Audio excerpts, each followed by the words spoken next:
please welcome me, Elfverson. Thank you. Wow. So, hi, and thank you so much for having me here. Thank you, Meg and WorthingDigital. I am the founder of the Vlog Academy, and that's why I'm here. And I am going to talk today about the power of video as a marketing tool. So it's a very, very big topic. We have very little time, so I was deciding, should I keep it short and tight, or should I do, it's easy to just go on forever. So I thought I'll double my speed. You're probably young and savvy and quite techy, so I'm going to talk at speed, and then you're going to have to stop me or ask questions after if you need. So we're going to talk about the power of video, and then I'm going to briefly go into the difference between social media advertising and TV advertising, because it's quite a big difference and it's important to understand that. I'm going to talk about video categories, and I'm going to give you my little equipment list if you do want to start doing videos yourself. And then if we have time, I can just tell you about some further support you can get from me. So first of all, it's hard when you're in a new group and it's not specifically focused. I just want to gauge who here is interested in marketing video to create their own marketing videos. Hands up. You've got to help me here with your hands, because that's going to see what we can do. Okay, that's quite a few. You're pushing each other's hands up here. I like it. And who here might be interested in knowing more about it because you're an agency or you work with clients who might need to use it? Okay, so we got about 50-50, but there's a definite interest in marketing videos and online marketing obviously today, which is great. Right, so short presentation. I promise I'm going to go even quicker now about myself. But my funny name is actually because I'm Swedish. So I grew up in Sweden, and I have been working in film and TV for about 30 years now in really high-end production, ranging from Kellogg's cornflakes commercials to James Bond films, actually. I've lived in Stockholm, New York, London, and I now live in Brighton, or actually Hove, actually. It's timing pretty good. So the Vlog Academy, we have two departments. One is all about this and teaching online, doing personal coaching and group training, and the other one is for filming for people who don't want to do it themselves, so we can sort that. And we're also adding a course creation part for people who do e-learning and need a bit help with the implementation of an online course, for example. So that's the Vlog Academy, and previous clients have been pretty good ones, actually. I have to say that I'm quite proud, especially of UEFA. It was a really good gig training professional footballers in social media. So we're going to talk about the power of video and why video is the most powerful online marketing tool you can have. Now, we know who wants to create videos, but I'd like to know who has created videos here in any shape or form yourselves before. Excellent, that's quite good. Very good. And who has created a talking head video, which is just a person kind of talking straight to the camera? Only a few of you. Excellent. Okay. So hopefully you will take some really good pointers away today if that is something that you're more interested in doing. Okay, so why is video so powerful for business? Well, I'm going to shower you with a few statistics that aren't always that exciting, but these are quite actually astonishing. And the first one is that we are 75% more likely to stop to watch a video than to read a document. 75%, right? So that's quite a high percentage.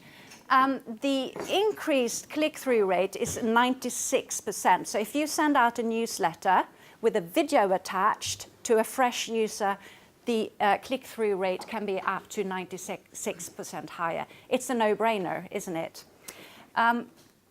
Landing page video. If you have a video on your landing page on your website, again, it can increase the conversion rate by 80%. That's powerful, isn't it?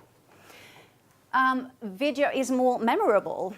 We remember about 10% in general of what we read in a text, but if we see something in a video, we can memorize up to 95%, which is amazing as well, and that's why it's growing as a learning tool. E-learning is becoming massive. Now, the other thing that a lot of people don't get, because we see so much video on social media, and it's easy to think like, oh, they just want to show up on video, or they know they got to go on video. But the platforms also love video. So if you have videos, most social media platforms, including Google and specifically YouTube and Facebook and other platforms, they will push your content up and forward in front of your viewers if you have video. Whereas if you have a text, it will not rank as high. Does that make sense? Yeah. So video, that's why it's so powerful. And it also increases trust and credibility. And we're going to talk more about that later, but especially if you are stepping in front of your brand as a person, kind of taking responsibility for your brand, and people can see that there's someone behind that brand standing up for it, then that's really powerful as well. We love video. Human beings love video, and it is, I think is a great thing, and we see it among young people. A lot of the young people watch videos, but oh my God, my son, who's now soon 14, he's watching YouTube and video a lot, but he learns so much. He's so knowledgeable. And our brains perceive images so much quicker than written words, so we can take in so much more. That's again why it's so powerful as a tool. And we can use it for selling products, obviously, online, and that's how we've kind of grown up, all of us seeing products being sold through commercials on the TV, everywhere. But now we are probably here, possibly working more with services and sometimes B2B sales as well. But this is the great thing, that is your product in effect, even though it's a service, but we can use it for selling services as well in a different way to what we've been able to do previously. Teaching, again, going back to e-learning, massive, massive part. And we can build up a personal brand. And I think we're going to hear more about that potentially later here today.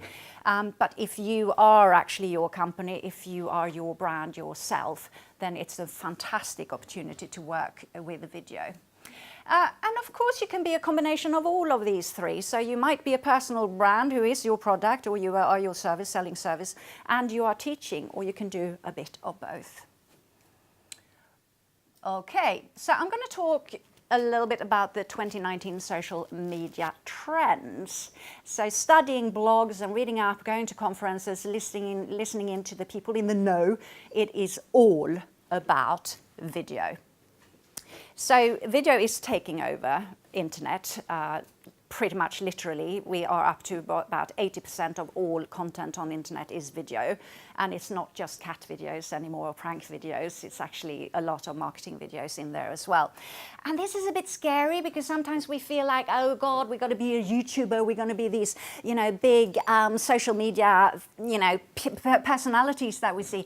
And it is really, really scary. And we kind of think that, oh, we watch these kids, I like to call them, or young people who are so young and pretty and beautiful. And suddenly we think, oh, we've got to do this. We're going to show baby. We're going to do this. It's got to be TNA. Or we've got to look like this to be able to make a career, right? Or even possibly this as well. Which is, according to the trends of 2019, completely not only unreasonable, but also wrong. It's all about very personal and educational videos. It is about being a thought leader, even gurus. And we know this because I think everyone here in the room probably watch conferences and TED Talks and people we follow who have a weight and someone we look up to and who are change makers. So this is a perfect, wonderful platform for anyone to go out and just do unscripted videos, spontaneous videos, engaging videos, and personal, just being yourself. So it goes against this whole scripted, glossy format that we've seen over the previous years. Isn't that good? Yeah? So we're going to talk a bit about TV versus social media. The way we're watching video is about 50-50 on a TV. Do you remember those boxes that you sit on a table in the living room? That's how I grew up. We had 2 channels and you were pretty much fed the program. There wasn't that much choice. You were just sitting down and you were receiving the action you were served, right? Now, half of us watch most videos on other platforms, on social media platforms, on other devices or computers. So what's happening now is that it is moving from being served the action to being part, being interactive, right? And that's a massive difference. Because the commercial break we had on TV, what happened during the commercial breaks? People went to put on a cup of coffee, right? A cup of tea during the commercial break. So in a community on social media, you actually have an obligation towards your followers to be engaging and allowing them to interact. So what you don't want to do is to sell, right? Because that's when you are going to become the commercial break.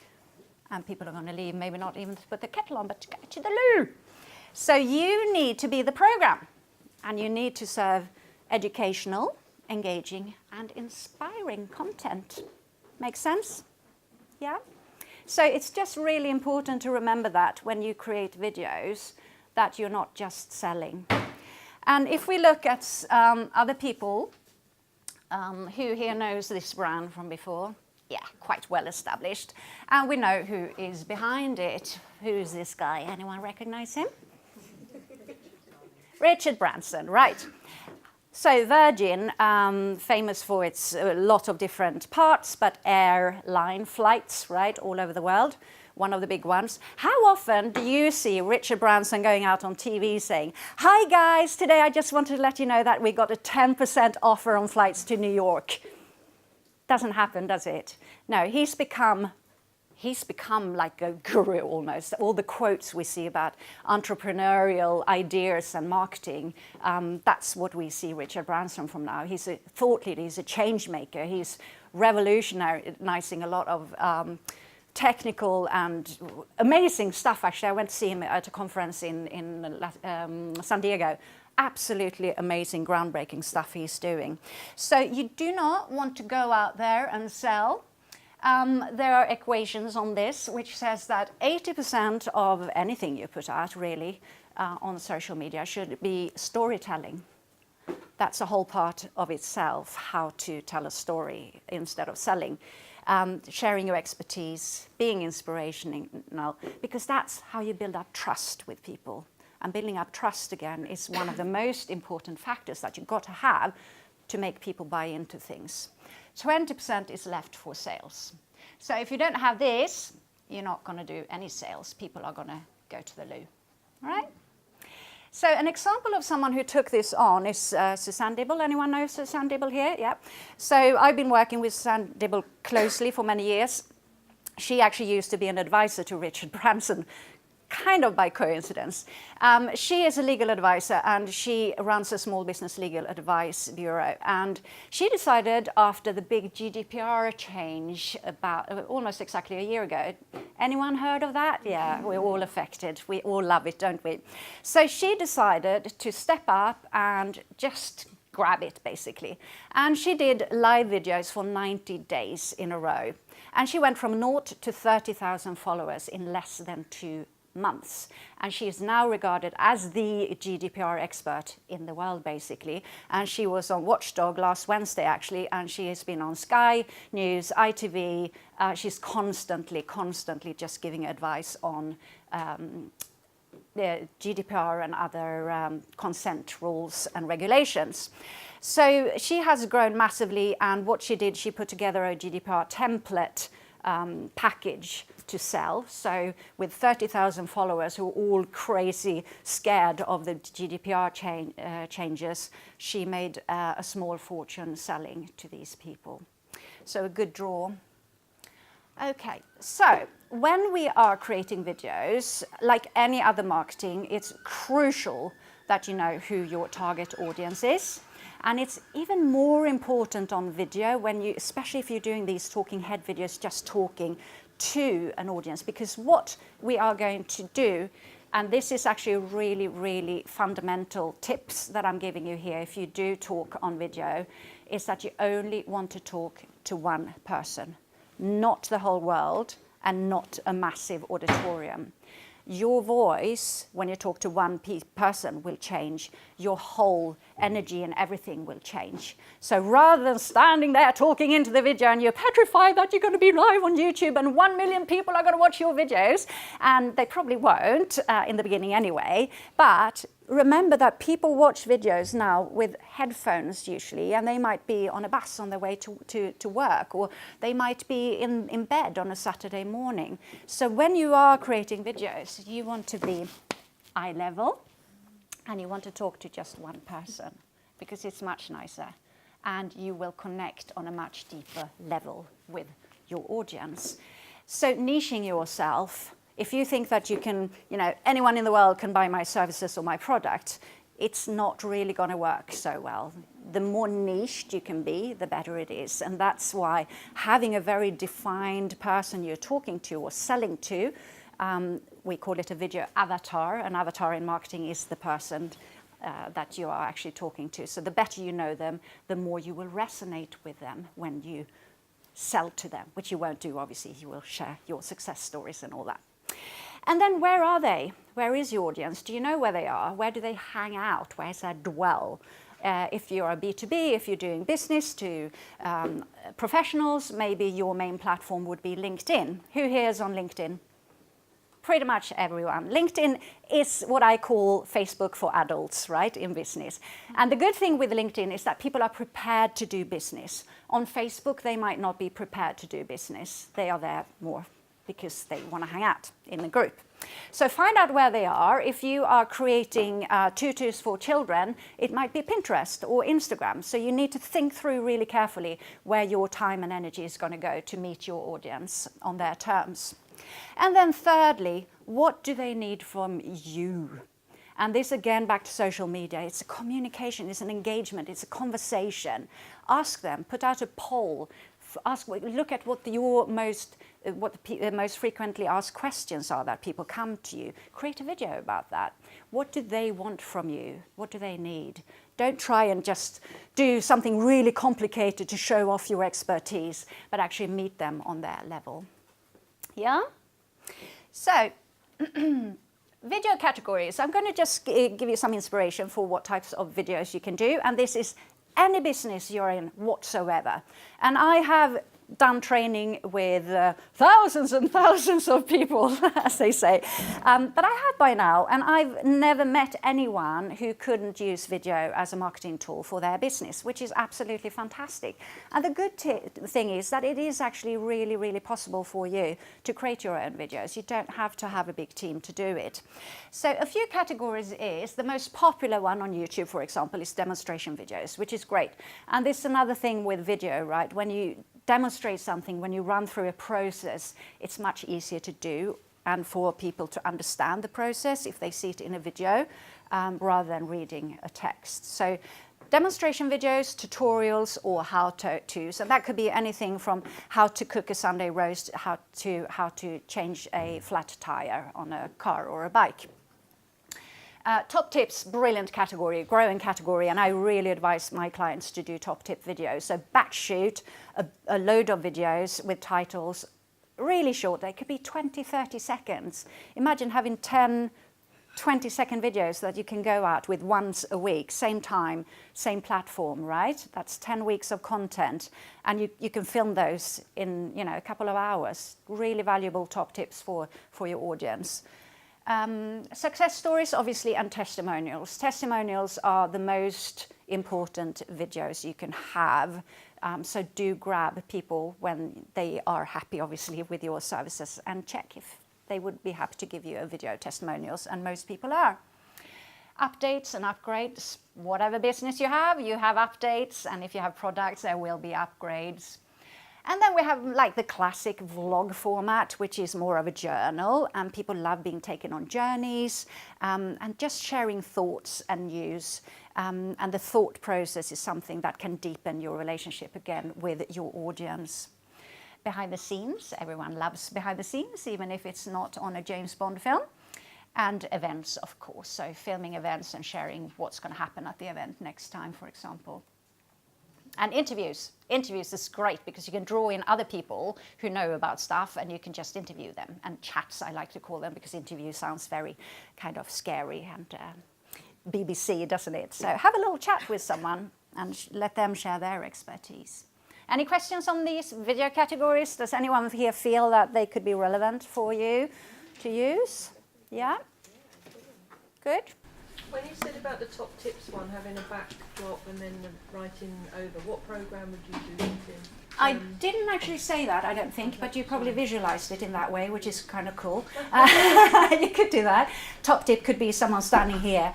So I did a course last week in Spain, and we had accountants, and she just jumped out very, very quickly, said, do you know that you can spend £150 per person for your Christmas party and it's tax deductible? And everyone like, what, really? Ooh, yay! Brilliant. Took about 8 seconds. Okay. Yeah, so it's very straightforward. Yeah. Here's another example of someone who has succeeded with video. So this is Galia. Anyone know Galia Orm from Chopchick? She has a chocolate product, so she imports chocolate from Ecuador and sells it.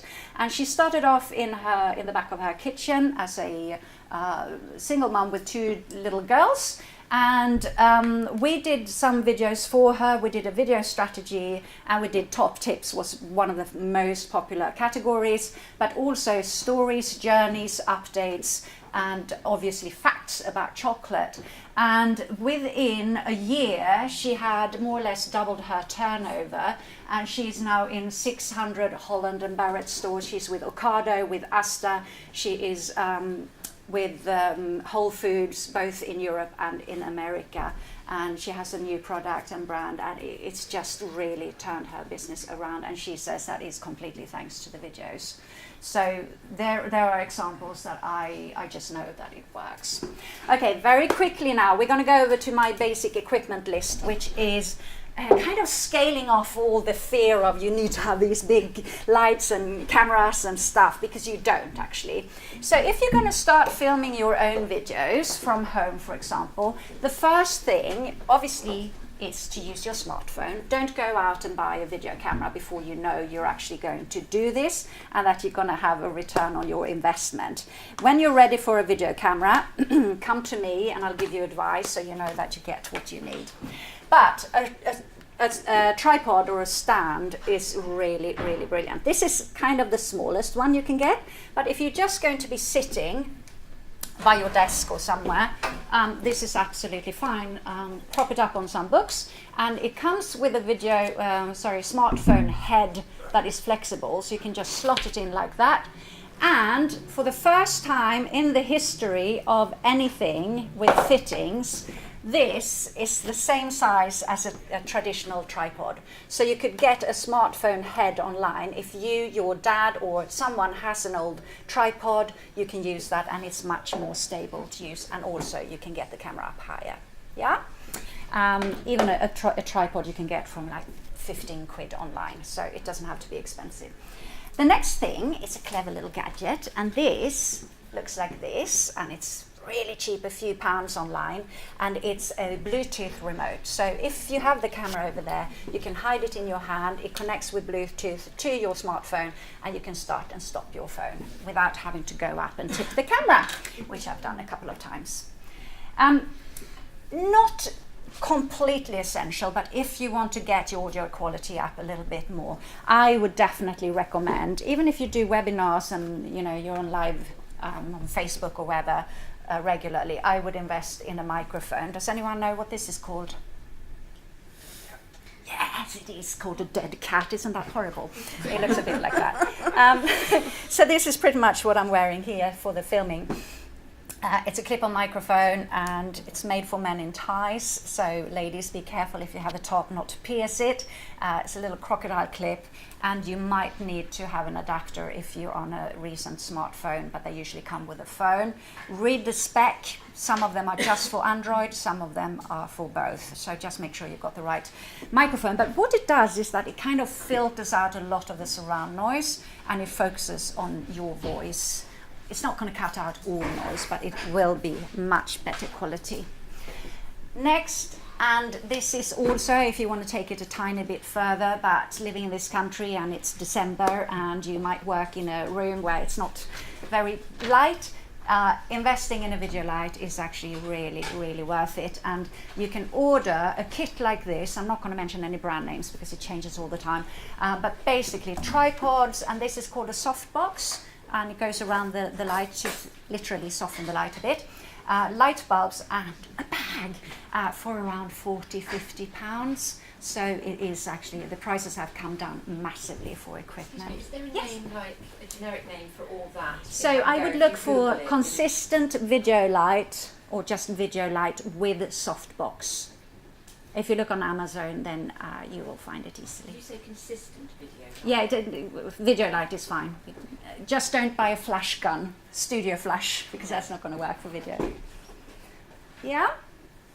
Okay. So I don't know, actually I didn't check with you if it's okay. I just wanted to let you know that there are support if you want to learn more about video logging and how to do your own smartphone videos. Obviously that's what I do, so you are welcome to contact me even if you just want to have a chat about what you could do. We have the online course or bespoke, both training and filming packages. So get in touch, all social media, the Vlog Academy, and the email is courses@vlogacademy.com. And if you go to the Vlog Academy website, you can sign up to the newsletter and you'll get a really good discount on training courses if you sign up within the next week. So any questions? I'm here right now. Do we have time? How are we doing for time? Quick questions. Yeah? Okay, let's start here. If I come to the website, is your help, because I don't need any help with the technical, but I would help something more on confidence? Yes, confidence is pretty much 50% of Yeah, what I yeah, do exactly. when I do the training Okay, courses. perfect. So lots of advice and tools on that. Yeah. Yeah. We all have the camera fear, don't worry. Yeah. Stacey? I just wanted to know your thoughts on adding subtitles to video. It's a good question. As I said, there's so much to cover. I can't cover it all, but it is a really good question. And it depends on what type of videos you do. But if you are putting them just on, for example, Facebook or LinkedIn, if they're short, I would definitely recommend to do subtitles because we tend to watch them. Some people watch them in an office environment where they don't want to show that they're listening to something. So subtitles are great, but when you're starting off, don't do it from the start because you're just going to be overwhelmed. You can easily outsource it as well to other people.